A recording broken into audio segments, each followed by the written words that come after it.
est ministre. Azali Ntoba. Mais il est père. Kasi azali tata. Comme les Corinthiens étaient là. Loko la bakori to balaki awa. Paul les a enseignés. Toma Paul a tei bango. Comme on peut voir ça dans Actes chapitre 18, il lisait ça. Chapitre, non, à la maison, vous allez lire 18 et 19. Prenez le temps de lire. C'est Paul qui les a enseignés. Mais je veux aussi faire remarquer une chose là. Actes chapitre 1, chapitre 16, verset 1er. Même au deuxième, vous laissez. Les autres versets, vous allez lire à la maison. Vous me suivez bien? Amen. Oh, vous me suivez bien? Amen. Allons-y. Actes des apôtres, chapitre 1er, le verset. Premier. Oh, chapitre 11, 16, pardon. C'est chapitre 16, verset 1er. Ok. Actes des apôtres 16, le premier verset.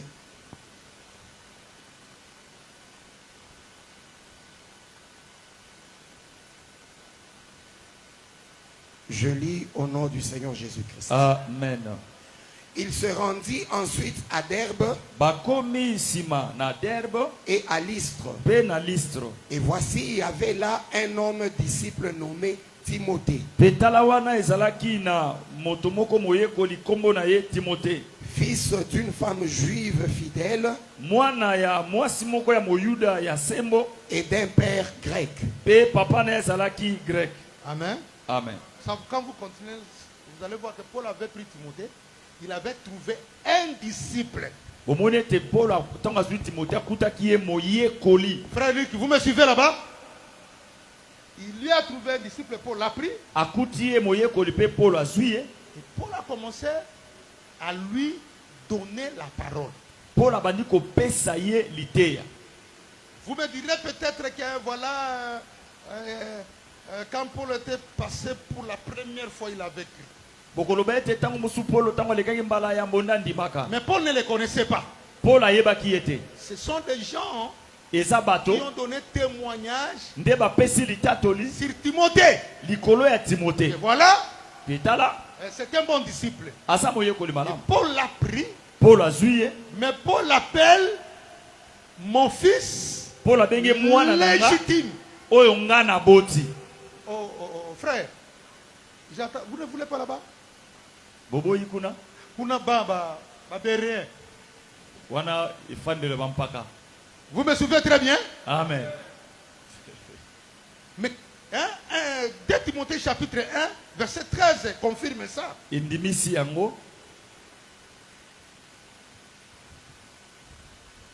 Suivez, c'est un point important dans la doctrine. Landa, Nous sommes dans 2 Timothée chapitre 2, le verset 13. 2 Timothée chapitre 1, verset 13. Pardon? Chapitre 1, verset 13.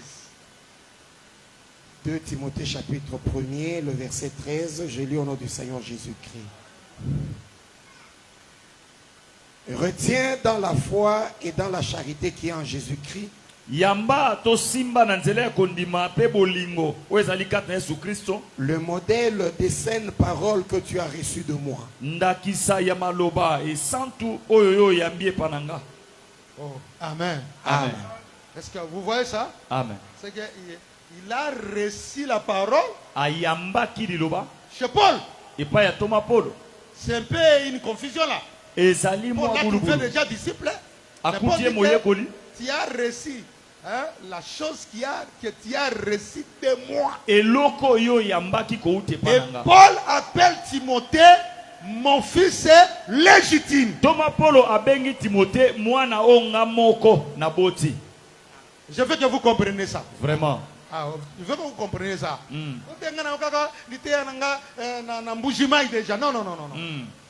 Même si tu avais écouté là-bas, mais c'est lui qui a placé la chose que tu as. Amen. Et ton père. Amen. Père ne veut pas dire commencer à zéro. Non, le Père c'est celui qui a donné la foi, l'enseignement, la confession, Amen. la vie que tu as là. Amen. Tata zali oyo apesi kondima moboko na bomoyo oza na yango. Non, non, non, non, non. Bate yanga na binga. Tu viens ici, hein, frère. Vous avez l'esprit dénominationnel. Bosa na milimo ya komi pesa ba kombo. Yamangomba. Yamangomba. Oh non, papa na ngamo kwa nzambe malamu kuna. Esprit de dénomination. Olimo ya yamba yamba. Quelqu'un dit amen? Amen. Comme il y avait une maman, pasteur Paul la connaît. Avec soit petit dit mais pas nanga. Atine la pas pasteur il y a pas protestant. Non non non non. Non monsieur. Bongo tendeko. C'est pas comme ça. Ezalaka bongo te. Cette doctrine là tiens ça où? Malakiso anozu yango wapi? Est-ce que quelqu'un dit amen? Amen. Un frère Carza. Papa. D'ailleurs, on a dit que aux amours cité, on a bien dit que c'était possible. Je répète ça. Amen. Amen. Oh, Makamburu kaka na soki wapi. L'église de réveil. Soki wapi. Oh, te ngana sina yo kaka ngo. Tango yawa. O bandeli ya zéro. Bongo. Oh yozana ngo awa. Nde yango nde ko témoigner maliteya ya tata na yo. Amen. C'est moi j'ai lu dans les Écritures. Ngana tangi na makomi. Voilà pourquoi Paul dit c'est qui a reçu de moi. Oziambi ko te pananga. Tu as reçu auprès de moi. Ozui ko te pananga. Parce que Paul l'avait pris. Paul a commencé à lui montrer à la loi et au témoignage. Et la vie qui était dans Paul est entrée dans Timothée. Le fils légitime, c'est celui qui a la vie du Père. C'est celui qui a l'enseignement du Père. C'est celui qui croit à la doctrine du Père. Amen. Gloire au Seigneur. L'assemblée dit Amen. Amen. Est-ce que quelqu'un me comprend très bien? Amen. Voilà pourquoi il dit ça. Hein? Même si vous avez 1000 mètres, c'est moi qui vous ai engendré. C'est-à-dire, les maîtres ne sont pas des simples figurants. Non. Ce sont des gens qui sont très importants. Ce sont des gens qui vous conduisent dans la foi. Mais le Père, c'est celui qui vous a donné l'enseignement que vous avez. Le Maître, c'est celui qui peut vous conduire dans la foi. Est-ce que l'assemblée dit Amen? Amen.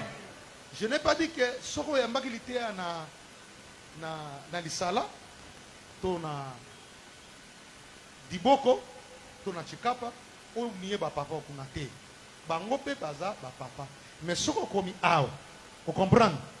Dans une assemblée locale, moto coûté comme père awa, c'est lui qui devient ton père. L'assemblée dit Amen. Amen. Il est votre père. En même temps, batata. Abraham, Isaac, Jacob, et Zabaza, père. Par rapport à la maison, il y a toujours un père. Est-ce que quelqu'un dit Amen? Amen. Et le père, Tata, je dis d'abord, c'est celui qui vous a donné la vie. C'est celui-là qui vous a engendré. Oh. C'est celui qui engendre les dons spirituels. C'est celui qui engendre les prophètes. C'est celui qui engendre ceux qui ont le don des miracles par sa prédication. Et c'est celui qui peut désigner les grâces. Faites attention. Ne vous comportez comme vous avez une prophétie, il y a malemba ou il y a comme prophète. Non, non, non, non, non, non. Amen. Na ba prophétie il y a ba Chilumbula. Il y a Gotuntuka. Il y a ba Zebola. Je tout. Attention. La prophétie. S'il y a un mystère là-bas, frère. Et ça, la bomba, la prophétie est à Prophétie est à moto akangi miso nzambe olakise makambo et puis ba expliquer yango bongo professeur a été koloba net na syllabe nde to lakisa ba na premier seyo ba na ngai na za li ka ti na bi non non non non non non non non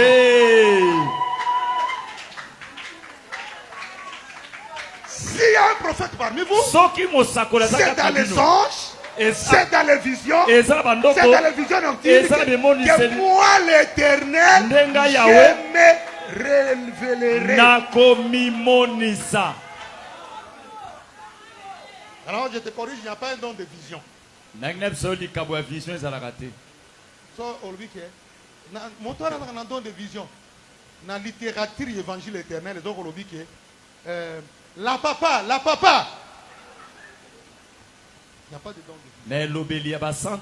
Mais la vision, c'est la manifestation, c'est l'opération des dons de la prophétie.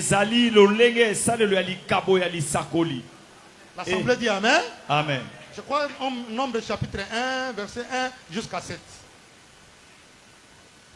Non, vous voulez lire?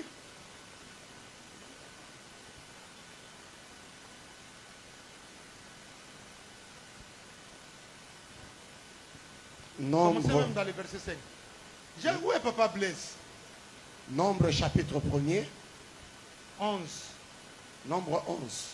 Verset 7. Papa Blaise est où? Nombre 11. Toi aussi, tu es ma bibi. Il faut l'enseigner à la maison, il n'était pas là. Maman tango komanandako zongisele makamnyo so ayogite. Allez-y. Nombre chapitre 11, le verset 7. Lisez ça.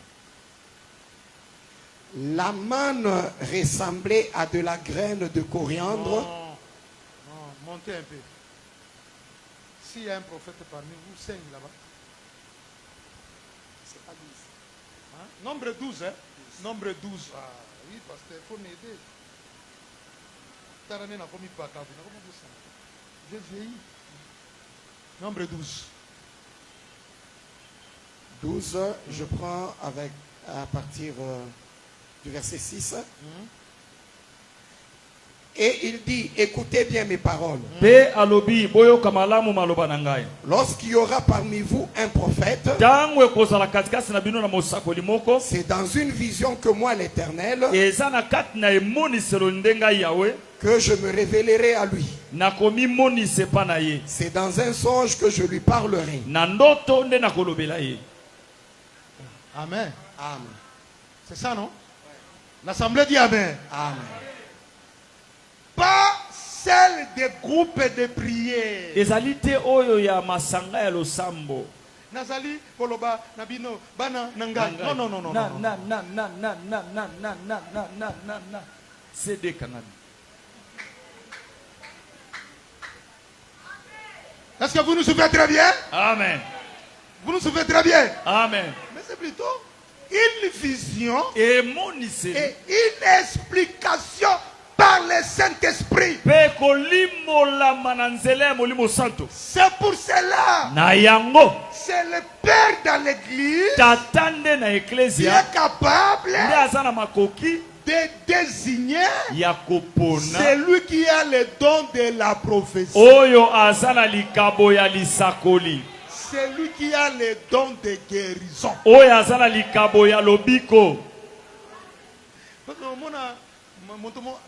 à prophétie, il n'est pas ce qui cher et lobby n'a noté. Il ne faut pas croire qu'il a le don de la prophétie. Quelqu'un dit Amen. Amen. Paul dit, quand je viendrai, je vais vous communiquer. Ne souffrez pas de l'amnésie spirituelle. De l'oubli. Ne tombez pas dans cette amnésie-là. Oh, donanga prophétie. Tu as ça où?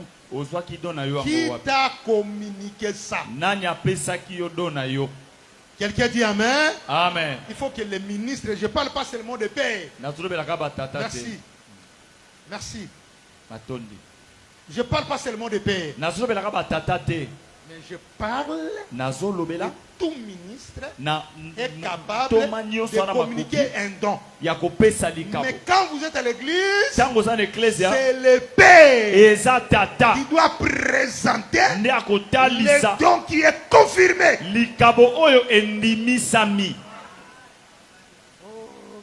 Je vais vous attendre dire Amen. Je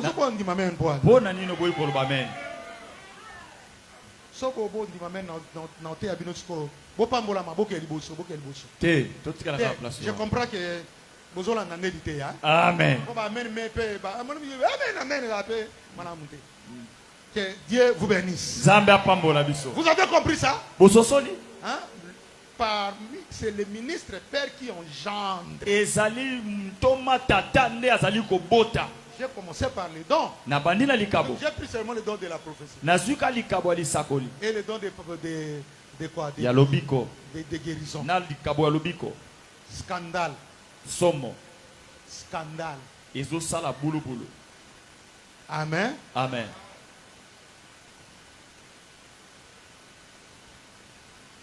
On mettait la rigueur là, on ne veut pas empêcher ceux qui ont le don de Jersey.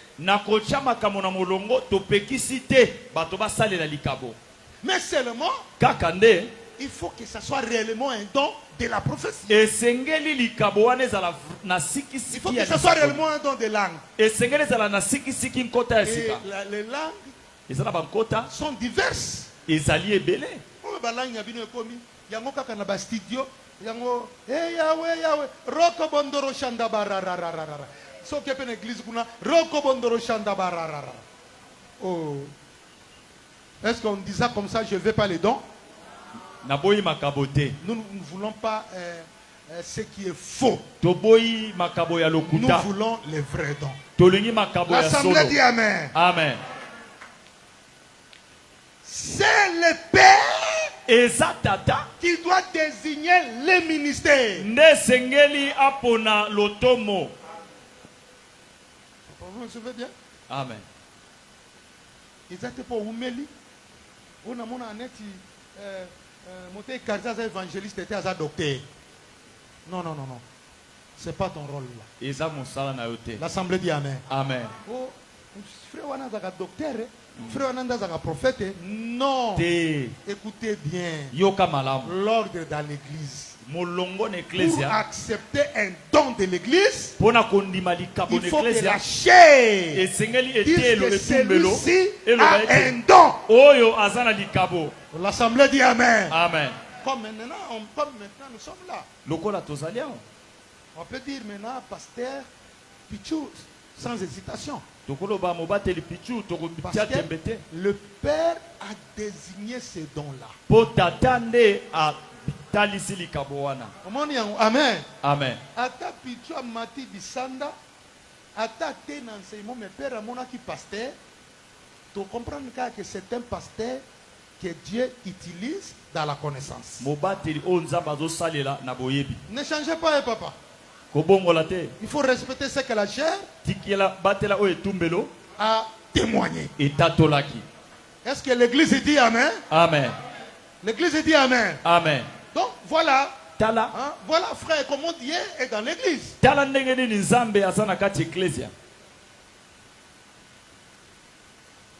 Ne vous embrouillez pas. Ce que mon ata monté yayawa, après si prophétie, après si parole de connaissance. Faut pas t'embrouiller. C'est pour l'édification. Mais il faut que les pasteurs disent c'est le don de Dieu. Vous vous souvenez quand la manne tombait? C'est Moïse qui a dit c'est la manne. Oh, l'assemblée dit Amen. Amen. Vous savez, pour manger la manne, c'est pas tout le monde qui ramassait la manne. C'est le chef de famille qui ramassait la manne par rapport au nombre de gens qui sont dans sa maison. Vous êtes trop pressé. Il est docteur, il a la prophétie, il a ceci. Non. Alors, ma sœur, nous sommes mon vision, à mon prophétie, vanda na yo pesa vision kenda. Soto monique, oh yose sous vision te da pena, donc pour battre tout ba mon vision. Amen. Mais ce que ça donc to mon ndenge sa nini? Ezoko kisa. Zo mata, de to ya ko lo bagite. To bando ko so ba prier de to bagite, c'est les dons. Izali kabo, ya li sakoli. Quelqu'un dit amen? Amen. Je vais faire encore 6 mois, je me contredis. Mais il faut comprendre aussi quand les dons commencent, ça commence avec la faiblesse. Après l'encadrement, il aura la maturité. Je ne vous ai pas dit que Bandobo est Moutoura Bongo, Tarbandoloba. Non. Il faut d'abord amener ça chez les pasteurs. Amener ça chez les conducteurs. L'assemblée dit amen. Amen. Donc maintenant, Sika. Troisième élément. J'ai parlé de Père, comme celui qui nous a donné la parole. J'ai parlé de Père, comme celui qui peut désigner les dons. Et les ministères dans l'église. Comme Paul dit à Timothée, les dons qui est en toi. C'est l'œuvre d'un évangéliste. Amen. Si Timothée vient, il doit faire ça. Je veux que nous comprenons aussi les relations entre les ministres pères et les autres ministres.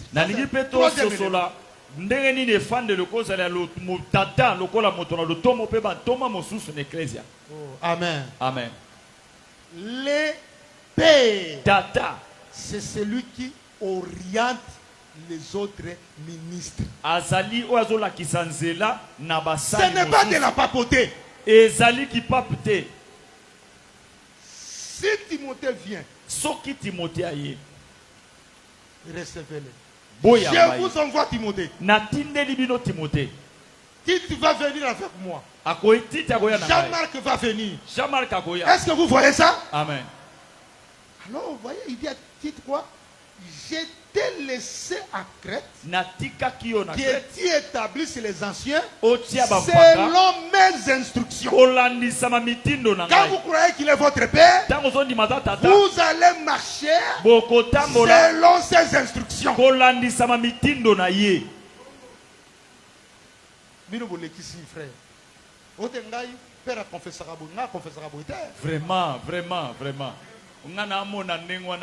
Confession na Yohana, poche. Est-ce que vous suivez ça très bien? Amen. Parce qu'il est écrit comme ça. Quand ils ont apporté les dons des tabernacles, il y avait un surplus. Qu'est-ce qu'on a fait avec les surplus? Votre connaissance est là. Ma sœur, c'est qui? Naomi. Naomi, j'ai oublié ton nom.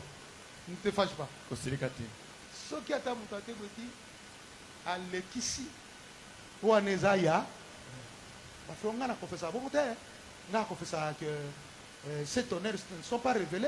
On a confessé que Adam, Azan, Moutoloute, Azan, Haute Cordo. Merci frère. Est-ce que vous pouvez dire amen? Amen. Frère, répétez. Oh, ça suffit pour construire notre tabernacle. L'assemblée dit amen. Amen. Mais ce que mon éloko, tu peux aussi voir. Et là, mon pasteur Paul a monté, il y a quelque chose nini. Comment on partager. Ce que tu as encore, tu es quelqu'un de désordre. Tu veux créer la division dans l'église. Tu veux créer des partis politiques. Est-ce que vous me cessez très bien? Amen. Tu cherches des clients. Amen. Amen. Oh, amen. Amen. C'est comme ça que Timothée confessait ce que Paul lui avait dit. Timothée azalé kotatola oyo Paul alobaki pe azotosa mitindo ya Paulo. Ba frère na biso ya assemblée de semingi bazan le roi. Okaote, papoter. Non. Non. C'est Paul. Et ça Paul. Même étant loin. Atana musika. Qui orientait tous les ministres. N'est-ce pas l'apôtre des gentils? Azali Ntoba et gentil. Je vous donne un exemple. Le frère qui avait connu la femme de son père. Quand on a voulu l'excommunier, Paul n'était pas là. Mais on a demandé son avis. Et lui aussi a dit, comme nous sommes le même esprit, c'est que vous arrêtez là. On dit j'accepte. Qu'un homme soit livré à Satan. Même quand vous lisez 2 Corinthiens chapitre 2 pour la réintégration, c'était toujours avec l'approbation de Paul. Oh, vraiment. Quelqu'un dit Amen. Amen. Les frères, ils veulent compliquer les choses. Ils croient que si vous devenez dire comme ça, vous êtes apôtre. Non, non, non, non. L'apostolat, c'est l'écriture. Ce n'est pas un caractère. Ce n'est pas une attitude. Ce n'est pas le langage isolé ni déplacé.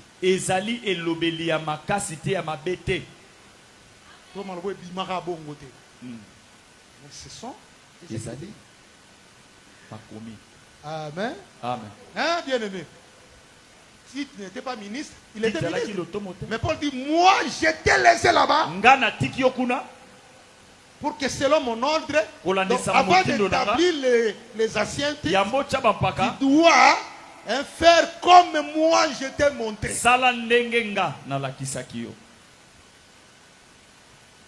Même aujourd'hui, c'est la même chose. Amen. Amen. Est-ce que quelqu'un peut acclamer Jésus?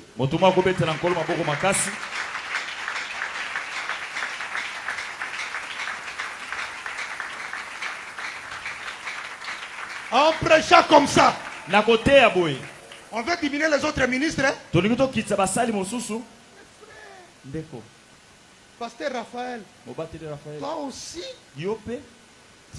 tu seras père quelque part. Amen. Parce que le grand problème est père et soukagana motomorote. Et soukana pasteur Paul te. Et comment peut pas na? Amen. Et ceux qui peut pas ngate et comme pas pasteur Paul, yopé et ça espace moroboé, on doit t'appeler père. Alors si tu es là pour combattre les pères, et à ton tour, quand tu vas prêcher autre chose, tu seras hypocrite. L'église dit Amen. Amen. Le Père, c'est pour cela, il mérite un certain respect, un certain honneur. Oh. L'église dit Amen. Amen.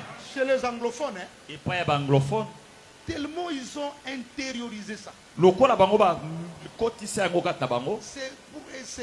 C'est dans leur vie. C'est vraiment une hormone qui est et là-bas les anglophones. Les pères de l'église, votre père de la foi, moi je trouve qu'il n'y a pas de père spirituel, de père de la foi. Moi je trouve que c'est peut-être, je ne sais pas. Quand ce sont des pères spirituels, c'est seulement contraire au père biologique, c'est tout. Et c'est celui-là le père de la foi. Est-ce que l'assemblée dit Amen? Amen. Oh, l'assemblée dit Amen. Amen. Ça c'est mon père biologique. Ça c'est mon père spirituel ou mon père de la foi. Alors, c'est la même chose. Ndenge mpe papa ya mulimu asala nini? Azali. Oya mulimu kuta asala nini? Aleki. Oya mulimu nde akotinda yo, otosa papa na yo. Amen. Oh, l'assemblée dit Amen. Amen. Mais papa non bamusa kotinda ke otosa mulimu te, otosa nzambe te. Amen. Papa non kotinda ko ba la polygamie. Moi si ami ba le poison bon. Vraiment. Mais papa non mulimu akotinda yo kunati. Vraiment. Est-ce que vous avez compris ça? Très bien. Il faut honorer le père. Et sengeli ko memia tata. Et l'honorer avec le bien. Ça c'est maintenant, j'ai parlé le rôle du père, non? J'ai parlé maintenant, je vais dire maintenant les devoirs. Je vais parler aussi des ministres. Je vais parler aussi rapidement des anciens. Quelqu'un dit Amen. Amen. Il est écrit dans la Malachie 1, 6. Et comment mina mokanda ya Malachi mokapo ya Yambo?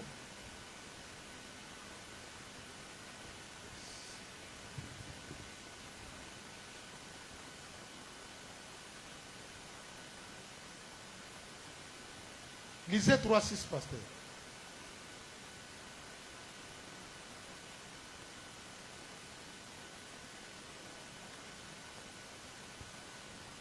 Malachie chapitre 3. Nous prenons le verset 6. Car je suis l'Éternel, je ne change pas. Et vous, enfants de Jacob, vous n'avez pas été consumés. 1:16, pardon. 1:16. Merci.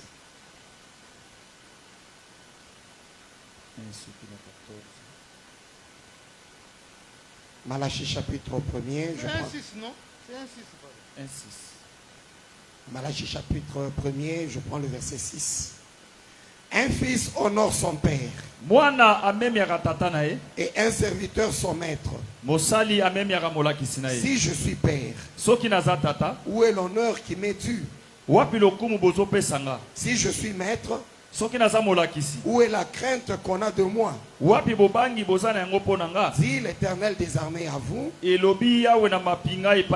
sacrificateur, qui méprisez mon nom et qui dites, en quoi avons-nous méprisé ton nom? Amen. Amen. Je ne sais pas tout l'ordre dans l'église, mais sachez qu'il y a aussi des anciens. Vous avez la différence entre un ancien et un évêque. Tu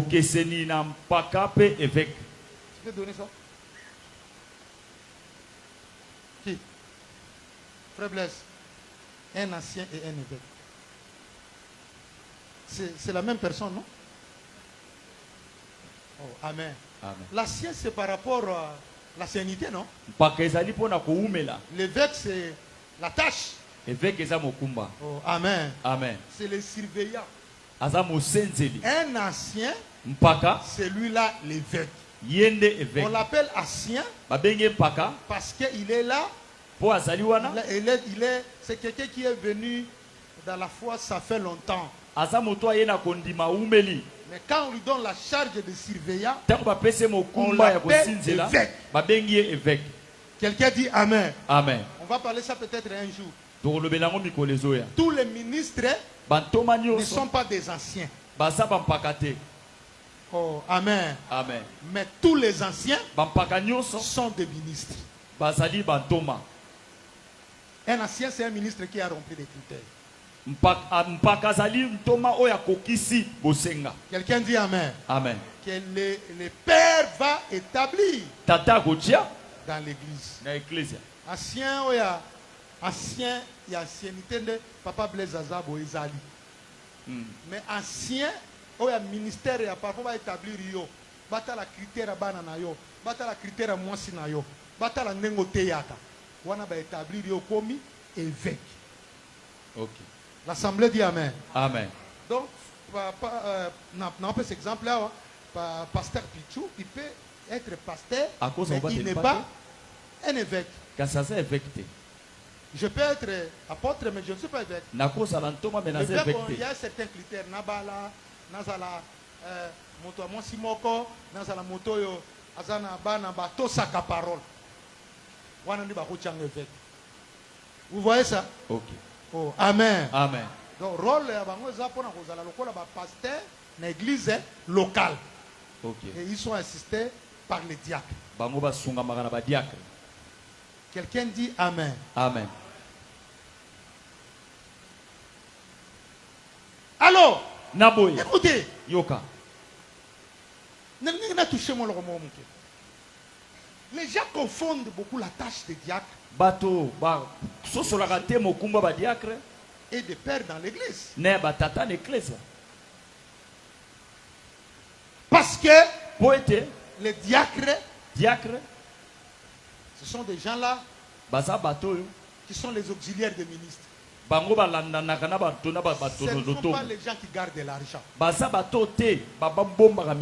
Non, moi je n'ai pas vu ça dans les Écritures. Mais ils peuvent aussi garder l'argent. Quelqu'un dit Amen. Amen. Oh, vous me cessez très bien. Amen. Un ancien, c'était un pasteur local. Un ministre, il est en train de travailler ici. Il garde les brebis ici. Quand il quitte ici, partout il partira, il ne sera pas évêque de cette église-là. Mais on peut le donner comme évêque. Ces fonctions-là, on les a données pour l'église locale. Le Saint-Esprit vous a établi évêque. 1 Timothée chapitre 3, chapitre 5, les ministres doivent être établis évêques. C'est pas écrit comme ça, même les diacres. C'est dit si quelqu'un aspire, on dit à Timothée. C'est Timothée qui était conducteur dans l'église d'Éphèse, qui établissait les anciens et les diacres. Ce n'est pas le vote. Est-ce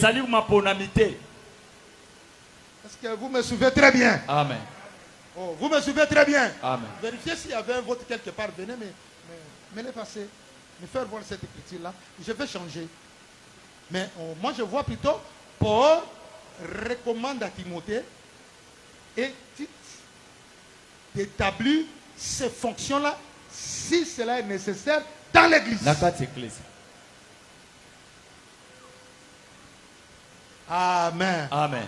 Oh. Amen. Amen. Il faudra partager ça beaucoup. Hein? Les diacres, les diacres mingalelo, basaka atani mabonza, akena ayo abombi. Diacres zana makambu dele. Asenyego hospitalier. Ezala makamneti ya ba mariage boye ako kene ko accompagner ba marié, aki ko accompagner ba to baptême. Même à rebaptiser, mais à toi accompagner, diacre zana makambo belé, ba document église à roko sala, c'est ça. Il est un auxiliaire des ministres. Azali mosungi ya moyantoma. Vous allez dans protestant, il ne faut pas parler diacre des protestants. Kolobela ba diacre la missionité. Qui a dit amen? Amen. Oh, qui a dit amen? Amen. Qui prennent peut-être l'argent? Bazuakata musumbongo. Si le ministre veut donner, non. Non. Pasteur a été au Gozoate. Non. C'est même quelque chose comme ça, les chaises. Pasteur autorise les chaises pour aller chez le papa Blaise, les diacres. Non. Moi, c'est les diacres. Et les biens. Et les diacres. Et les dons. Et l'argent. Tous sont dirigés par le conducteur. Oh, j'attends l'église dire amen. Amen. Si vous prenez un Timothée chapitre 5, hein?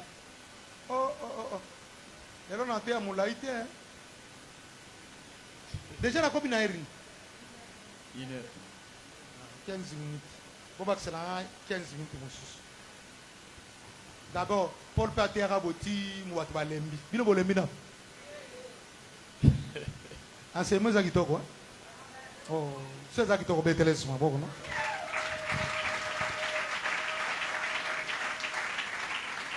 C'est 18, hein? Commencez le verset 18. 1 Timothée 5. 1 Timothée chapitre 5, nous lisons le 18e verset. Car l'Écriture dit... Commencez même le verset 15. 15.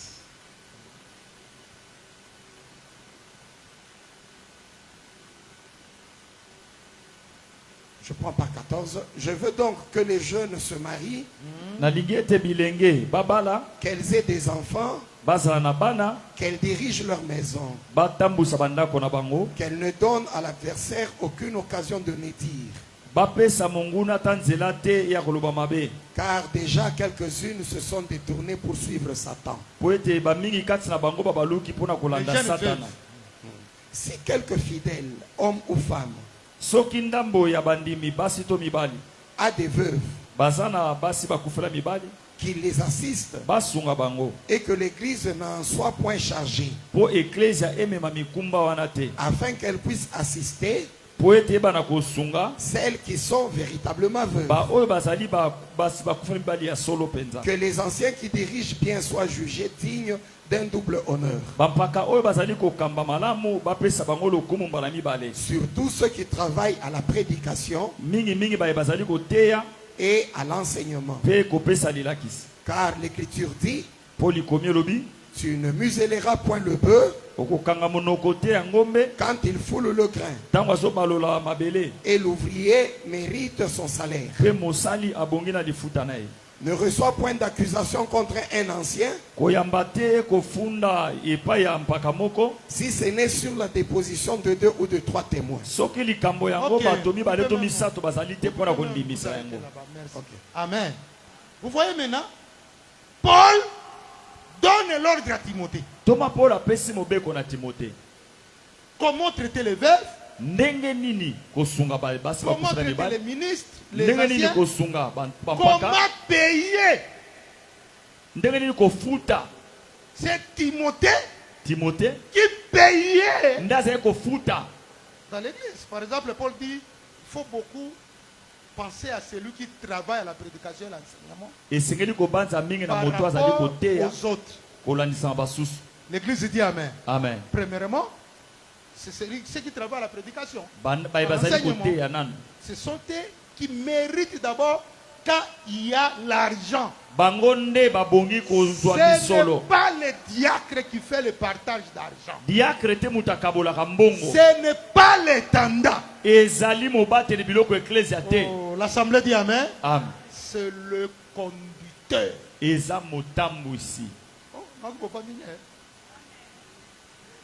Acte 6 c'est ça bongote, acte 6 c'est ça que bon monde va vendre en permanence. Va prendre ba diacre té. Va prendre quelques bateaux pour ceux qui foufouyer. Ba ngba sa nini? Ce n'était pas la 10 000 offrandes. Isaac ma bonzate. L'assemblée dit Amen. Amen. Ba daki na londe toi en permanence. Bato mugu ba veve ya oyo ba utaka libanda na ba veve ya be o bazaki na kata mboka ba welani. Ote biso bato to libanda ba okipe biso te. Ba pote pour pas porter mtu ba okabo habiter. So kumbongo ebuno botikala. Biso to mpesa kana prier na parole. Bo pona bato ya mayele kati na bino pona bazala rosani ko kabola biloko ya rolia.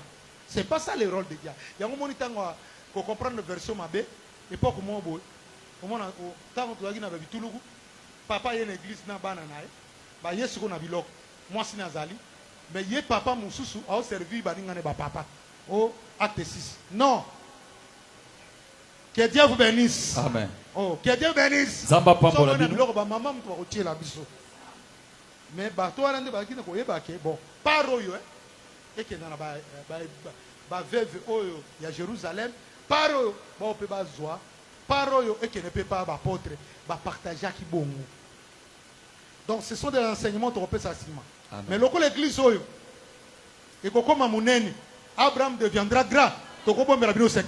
Amen. Il faut que déjà muboko so na yawa eza pona te akaka doctrine. Oh, l'assemblée dit Amen. Amen. Et c'est ça. Yangonde. Donc yango moni et comme problème na ba église na biso.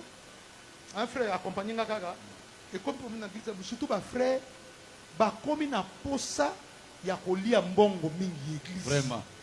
Yango moni ba tobeli ba ko na ministère pour moni prophète Jean Ouli. Asombi lopango, prophète Jauli, asombi jipe, ba Dieu ngo penza métier sika koluka mbongo.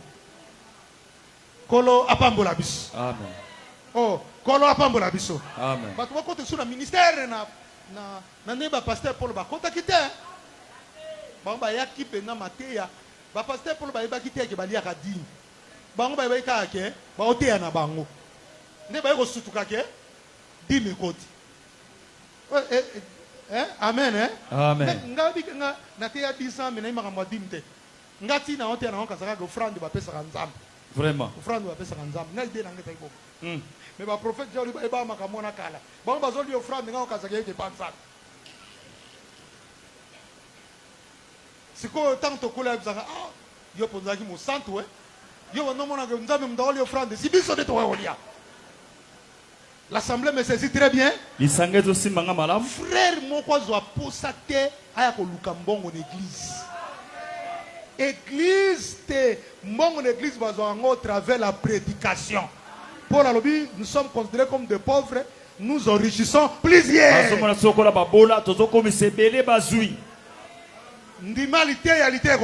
Amen. Mais Luka Colette, moni Paul kuna lobi nini pasteur. Alobi ke veve o azape na veve ya solo ndebo pesai. Pe veve na solo soka za na moto azo charge nayi. Omo makamumu koma makamuse komo kamsanga. Frère on dit ma famille dans le papa bon ba c'est Colette ya Mirneval. Il a besoin hein. Kola pambola biso. Bien, même pas pasteur, nous sommes allés prêcher. Qui ne pas moi, non. Tout est gars, bon, on a gagné et s'il y a, nous avons gagné. Nous avons dit, papa, toi qui es natif, on a gagné. Nous avons un système, nous avons repris. Oh, moi, je pasteur Paul, on l'appelle comme prophète Gloria. Aïe, à côté de mon tout cabou, non, non, oh, après c'est enveloppe. Kola pambola bis. Paul pasteur Paul ngamba pambolo. Enveloppe on peut dire verbe non va. Que Dieu vous bénisse. Bobi keta boli bisanga. Maboko etanga. Tango zo enveloppe bo simbi bo. Santi ate. Amen. Amen. Na bendi no na moi bisi kuna na tala na no. Ah. Ba verbe. Donc menga na kanisa ke non, l'apôtre, ok, non. Que Dieu vous bénisse. Amen.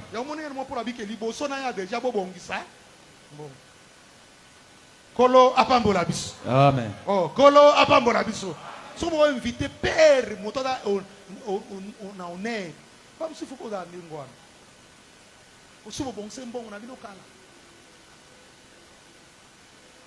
Mais ma frère balingi basela bango Colette ni. Moi sinon zawana ba no bazana baselo. Yo pesa bango mutu sela bango. Non frère. Pasteur ndé azo gérer soit tali que yo zangi akota la peut-être na ba 10 000 koti alongoli ndambo apesi. 10 offrande action de grâce ezalaka mbongo ya ba ministre. Maintenant on va mettre bon.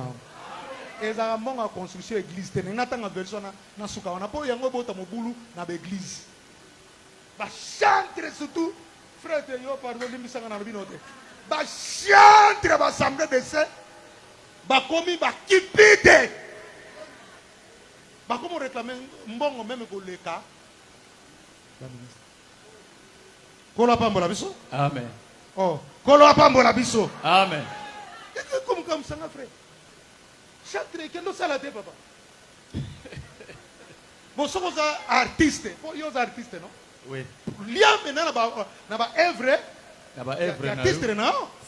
Mais quand il y a réclamer 10 000, National Alliance, ça c'est la loi.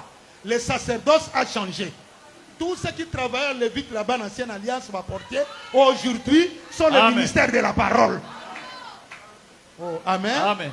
Mais ministre nde soki mbongo koti ako penser pe na bato nyonso oyo basala. Siko ndeni to pesa ka chanter mbongo bo muto ana don prophétie. Bo muto don parler langue. Bo muto don miracle. Siko to bando pesa bato nyonso. D'ailleurs comme système bo koti ici ale to zong servino. C'est du groupe de prière.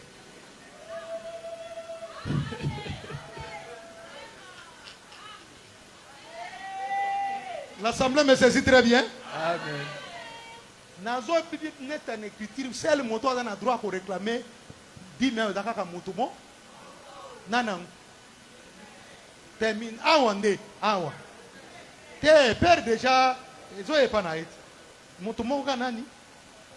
Te y est déjà azapé. Pasteur Raphaël. Ah. Comment moto a koyat nake 10 000 et dakaka yé.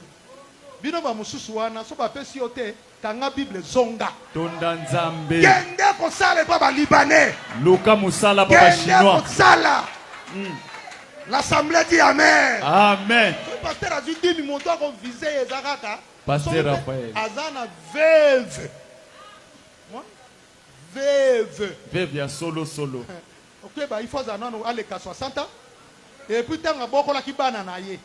Azaki na bizarre. Azaki mame wa sauté. Azaki sombi na quartier. Azaki na moi si moko semba. Ta doctrine eza blague te. L'assemblée dit amen. Amen.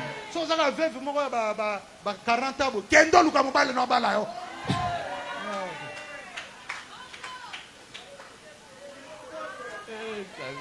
Est-ce que l'église dit amen? Tu vas comme il musala pona akoma ministre. Musala va foutre $500 à l'ingité. Il y a l'ingikaka. Kitunga. Contrôle. Bon, on va contacter. Et qu'on la pambola biso. Amen. Surtout va faire ça yo enveloppe. Il y a mon nene na miso batobo. Comment bangat? Et comme les filles, aux arrêts de bateau, nous sommes aux sous qui t'étaient. C'est parce que someone qui a fait son enveloppe belé. Bah frère, bah tika la wana. Bah servo qui est daté. Someone passe à une enveloppe. Bon servez bah frère, bah bandolanda bah mouvement. Et oh, l'assemblée me saisit bien. Amen. Frère, quand il y a un bon ministère, c'est un ministre. Il y a assis, hein? Ah voilà, il y a un bon à Rolia. Habité Tana, Kokinano. Frère, Kendo Sala. Nazolo va même au monde ngani na zabo frère. Na sala berrer na basenyemat. Ministre sakate na papa na ngatika na ba benga na DGI pour na remplacer papa. Na négligent. Ti même frère na biso mo komisusu. Malheureusement kufa akio vérifier bo na ba même service ya persia contentieux. Oh na bosania. Atu mettez partez ya ko sala. Na ko aider yo. Frère, au coquipé ko sala, mais aux hôtels. Qu'on la pambola biso. Amen. Dans l'église, nos pasteurs, ça fallait sur aussi l'hôtel. Boutique hôtel là. Comme ce soir. Ah. Kasi ba maman pasteur, papa to bois que l'amba jeton. Bango kandi balia ka balia. Pasteur fallait sala nga mission. Qu'on la pambola biso. Aux hôtels, ya Paul père mo va dai ko teya. Azali pe na misala na ye. Bato balandela biso za bato mo boye basaka te moto va toucher mon salaire na le quoi papa Blaise a touché à moi $200 na yekuto olukande ke ko lebele pour pasteur asa nini to balinga se te bakota mi te bokende ko bokoma ba verser botanga soko vous na ministère comme na ministère ato naliki bokoma ma ministre bino tukuna mais bokoma ministre pour offrande na dime te. Si vous avez besoin d'argent, allez travailler. Oh, l'assemblée dit amen. Amen. Mbongo, oh, vous ça rabiso, ils ont malam. Il y a un moment où on a difficulté. L'église Moukeboye, 5 ministres. Ce que son bon bimi, net pardon, dans le babande Bolanda, net dans la province orientale, l'intérieur, l'Équateur, comme une église comme 60 ministres. Ce que vous foutez à Nani, Botika. Mais on a fait du moins bon 8 millions pour se toucher des. Ça descend. Kolo apambola bis. Alors, ce hôtel on appelle ça un verso. Bolanda malam. 2 Rois chapitre 12, verset 14 à 16. Tosukawan. Là, on a zone en bas. L'église n'a pas de et 11h.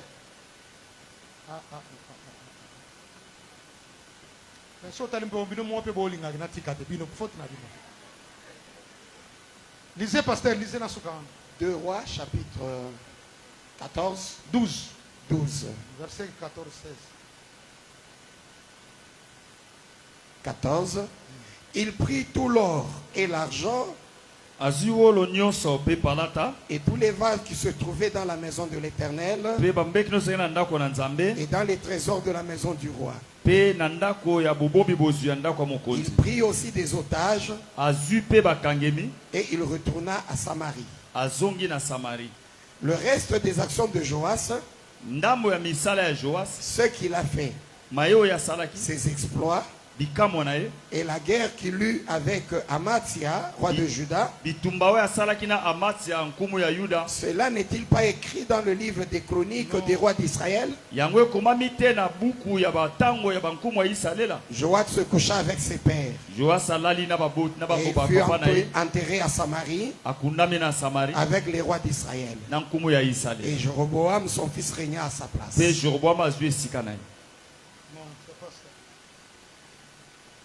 14 plutôt. Pardon? Chapitre 14 plutôt. 2 rois, 14. 12 et 16, non? C'est 12 et 16, lisez.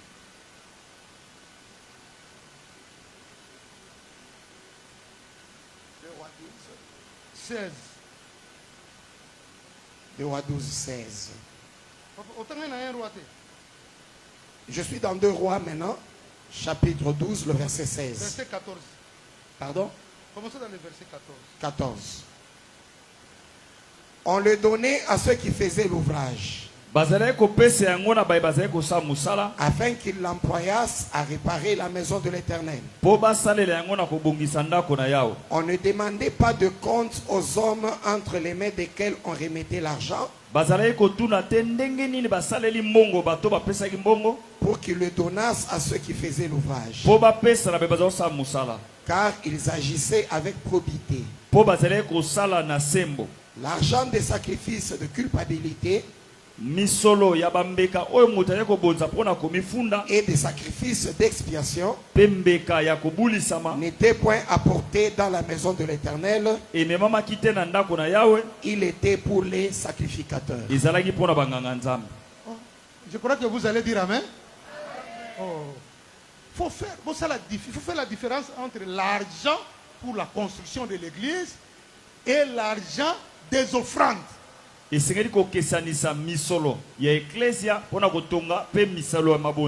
Oh, amen. Kim offrande et qui n'est pas mbala moko pa nganza banganza mbede ba gérer ba bike o ya kotaki o ya bimaki bango mo onde ba futa na ndenge na bango. Quelqu'un dit amen. Amen. Yango moni Paul alba na Timothée ke so moni o ya za trop na cher. OK ba na minyango même na sien na la c'est bon. Nganza mbaza na hôtel à chaque fois yende mutaosa nini a bénéficier pena mabonza hôtel. Mais o mususu akoya pe kozwa mais na tana ye. Kolo apambola biso. Amen. Elingo ba ke mbongo nyonso tout offrande dîme de bopesa kao. Eko kende pa ya ba intendant ba tu nyonso ba kotanga ngo ba sangisi yango. Ko yango pa nganga nzambe ngo bataki na ngona ndako na bango te. Azo diriger nde yango. Ekoza na caissier, ekoza na trésorier, mais yende muta o dirigeant. Amen. Avec bima. Il faut pasteur, conducteur asa nini? Apesa mitindo. Soka moni ke ezobima akinga sana ngolika mo frère yoko tuna ete ba ekutu balobi yake bato ba ko batela mbongo moto moko za sa compte rendre pa na bango. Il faut que ça na confiance et pas à pasteur. L'assemblée dit amen. Pour na bi que église e bando ko ça ba $20,000. Donc il faut doter déjà pour bato ba bo manate. Il faut e ba réalité. L'église dit amen. C'est-à-dire que mon pasteur ata pesina ata botie na banque moto na droit ya ko ba bon bozo mbongo boko sa musala na pesa bien exemple moi c'est pasteur de Nisia Koufaki na bengi pasteur brusquement que moi c'est pasteur akufi amen hein ce que le Seigneur va enterrer Seigneur ce que ça avant ce que abimisa mbongo aya ko tuna abenga comité on se vote on a mbongo na to sala ngobote te suka muni ke ezo sunga kuna eko sunga que Dieu vous bénisse atanga na bengi ke pasteur nani lokote akozo na poche na ete akoke na compte bi na longoli mbongo yo na tindeli mote ya zobela. Est-ce que l'assemblée dit amen? Amen. Oh là là, l'assemblée dit amen. Yango sengé que père azala motoya motema munene te aza motoya bolingo pe moto akabaka. Quelqu'un dit amen? Oh, tant na lobi bongo ba frère ba moni papa iko pekisa biso te pasteur a kopesa bino mais nazobo ya ndeko komisa ngolo kola droit na obe biso lokwa eza salaire Vous avez un salaire, mais vous avez per diem. Vous avez un salaire, logement, makambuto za nakati ba transport. Bino vous avez droit à mais vous reconnaître que chantre. Mais ce qu'il est là, frère, vous avez une production. Tu soutenir yo, bon yo. Oh, amen. Amen. C'est l'œuvre d'un artiste. Mais c'est que ça va ici. Parce que moi, dis moi, babandi au pèse sobo vous avez des chantres en 20. Bon, quantité $100. Pas de pèse moi $10, $10, mais finalement. Vous savez pas si nous $10, vous appelez nous combien? $2, mais finalement. Et vous savez le côté. L'église dit amen. Amen. Donc, le ministre de Géraka, Mbongo, bango ba poser la décision mbongo, ba etanda, topé ba diacre, to ba trésorier, bango ba za kaka ko canaliser, ko batela mbongo. Est-ce que quelqu'un dit amen? Motomo le bien amen. Raté pasteur, au sein mbongo nité. Mbongo a construction dans mbongo a construction pasteur ali angote. Mais le col a mo kambi, ce qui besoin mo bimi. Hein? On est comme vous appelez ça comment? Détournement. Détournement de Voltaire, détournement de malversation. Oh, c'est ça non? Et qu'on économie c'est comme ça. Donc mbongo ezaki a 5 ba kati yango, ba tindi yango to pona ser moko abima na hôpital. On appelle ça quoi? Détournement. Vraiment. Na sens laudatif na ngwangwa. Mais na sens péjoratif ne, hein, motazimbongo église, assez on a makambo na. Oh, vous me cessez très bien. Amen. Mais malversation dans que ba pession bongo, hein, ya santé, yoké au lait yango. Alors, les pasteurs peuvent faire ça. Mobate la kosa lango. Mais aza moto liboso obate la mbongo. Et puis problème na biso zake. Ba to balingaka ko pesa dime te. Na suki wana. Honorer le père. Na zo sabno ke ezana lipambole l'équité rose ko honorer papa na. L'assemblée dit amen. Comment est pasteur Paul? N'a pas mbolombe l'état na otai côté ya et pas nan. Gloire. Ne pas mbolier, n'a pas mboloma. Er mo pegolo na me mapa mangoli. Eh pasteur Paul, nzamba pambolo. Pasteur Paul, na so pa mapamboli bwani. Po na nzela na ye na pambola. E utika na ngate. E uti banda ye moko loim. Sara lamba blok na binda lamba ngote. Olim sanga Sara ta lo kele to mungala. Alambi nzambe tango aleboy. O bilo kitoko Abraham na pambola. Abraham okobota Abraham tala. Au pesa et pour ça que moto apambola yo. Oh, nzambe apambola biso. Eh mama bibi. Soki na pamboli yo, omona yango lelo te. Yebaka ko omona. Eh pambola ngai. Yango na pambola nzambe apeso mapasa pena mibale.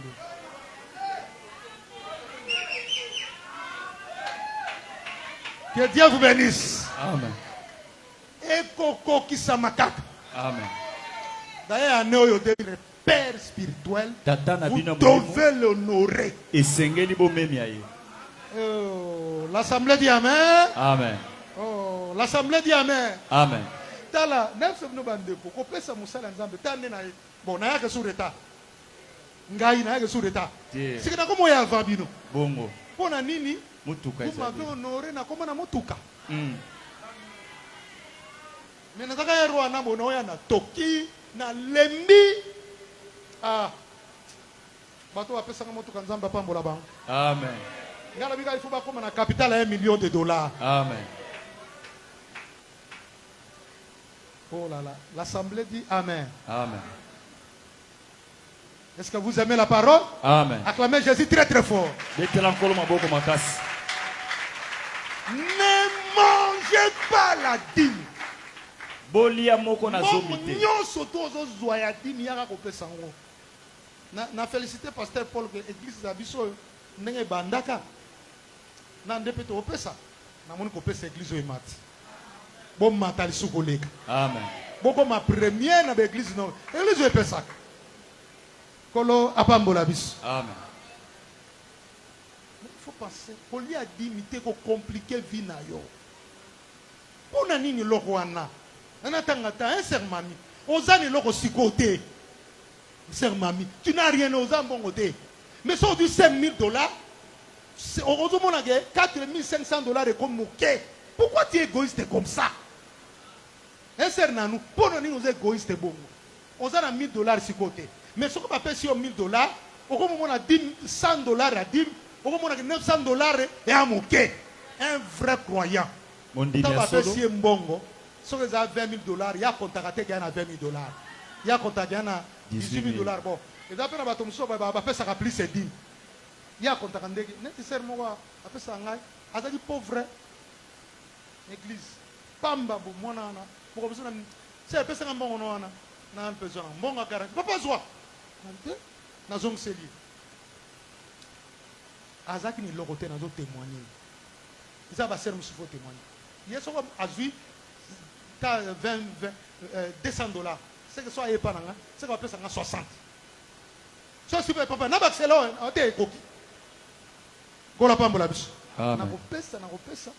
Les 30 et papa n'a pas mon appel ça. Nini? Oh. Et là, madame, vous êtes à Nazareth. Mais je vous informe que c'est Rwanda.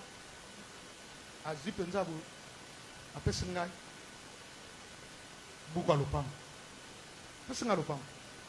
Mais à qui l'autre côté. Mais parce qu'il donnait trop. Pour ça, il y a mingi. Quand la pambola bis. Nous avons passé mon bal, mon bois, dans le terrain. Kin este kuna ba pesi nga pende espace monene na bia na otonganda ko na retraite ko la pambola bis na pona muta otonganda ko ana fiko fo nani na pona tawe tu dis amen sœur nani Naomi que ba quand dit ma bon te sœur mamia ko sauter avant yo que le Seigneur vous bénisse amen oh que le Seigneur vous bénisse amen. C'est ceux qui ont fait ça na joie. On va pas mais ceux qui ont fait ça, on va pasteur protestant. On va dire au calme. Quand on dit $15,000, bote. Ndamboyo, moto natini na permanence tel. Ndamboyo, pasteur moko boya sa même tete. Di menyoso bayaka na ngwe pa ya paix. Oh, dans la maison dit. Oh, vous avez une version na bon côté. Dans la maison dit, mais bah, oh, monsieur, tu as ça, bah, don, et pas bah. Merci dans le introduction, non?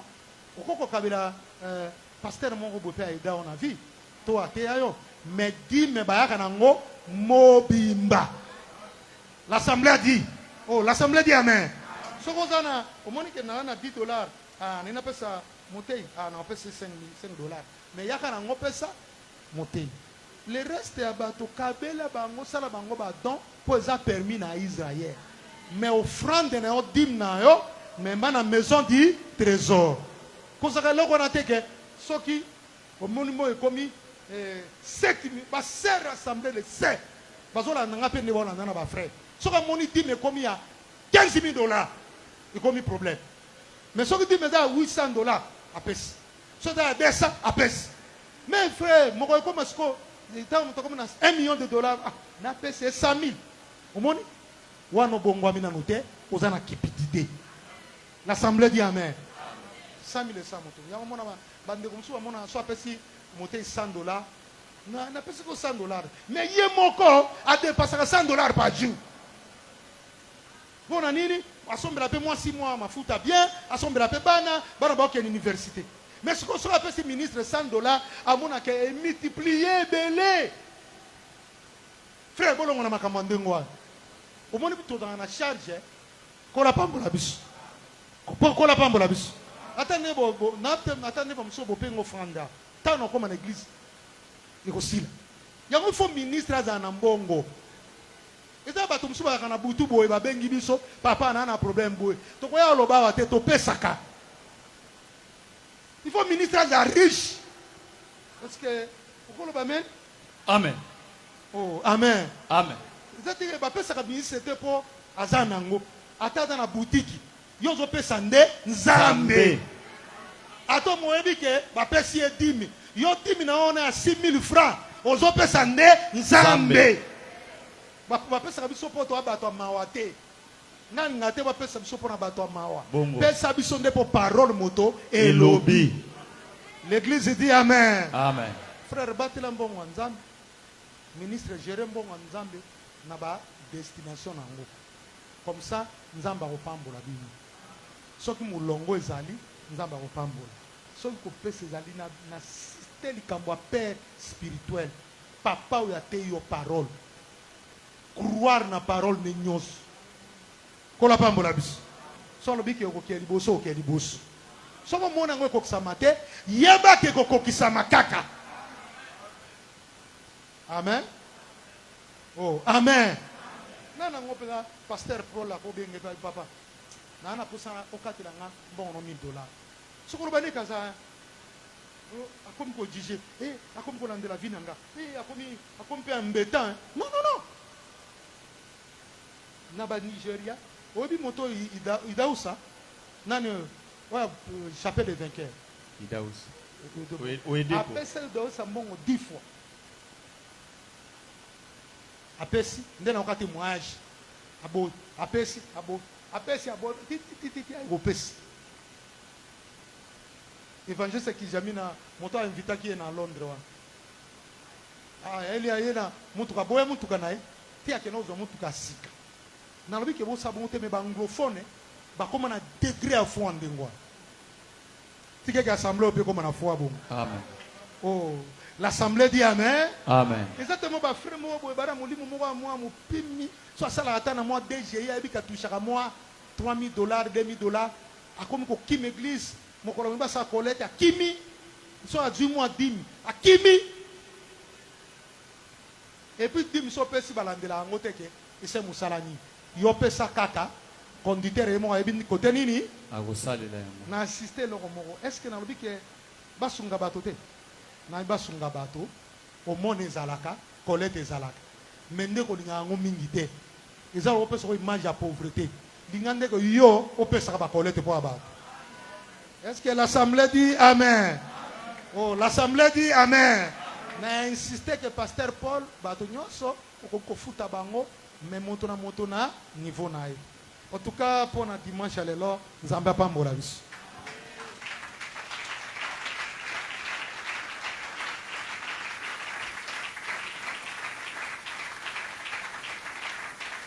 Est-ce que l'ité a oyo et ko bik sa babelité bika na komo na Yesu et puis tala manon bika o vérifier komo na biki kende ko vérifier même pas mon ngango alobaki obela o bika moto nyonso azobela awa abiki na komo na Yesu. Oh là là, amen. Moto nyonso sa misala anoyo za anemo wa mapambo lipona biso. Dala, adama anemo wa mapamboli. Amen. Zamba pambola bi. Tango salaki baction de grâce wa obike bino boye bakite me ngape batindele nga par nga. Pasteur bi seba. Pasteur pour la tindele. Ko la pambola biso. Bongo na zango pambola batabu. Allez. Bobota bobala. Nabi ke bobota la mibali ya papa mbate. Bobala nde bobota. Bobota ba mapasa. Oh. Papa pambola mabato bakamwa bino. Église oyo bato bakamwa ngo. Na lobi yango frère bato ba okamwa église oyo. Pasteur Paul abimisa maloba monga bi papa. Tika bato basakana na yo. Aloba ngo ya de cela dans 2013 na kanga parole na yo. Moi je ferai votre fierté na ville à Kinshasa. Mais kokisami église oyo ekozala fierté mpona biso. Nazo kumisa bino mingi bato tu bayaka awa na kombo na nga boyambaka bango. Pasteur Antou ayaki awa c'est mon pasteur moto apesi nga chere ye wana aza père spirituel te to père de la foi te mais c'est mon encadré. Amen. Pour na présenter déjà le pasteur Ngwaka mais atana bolembu na ye me bo supporta ki nzamba pambola bi. Oh nzamba pambola bi. Nango nzambe apambola bino na mingi. Bato bakoma na respect na bino makasi. Yango pasteur Raphaël, il faut beau travailler. Niveau déjà bato, moi na bino ni. Omoni ba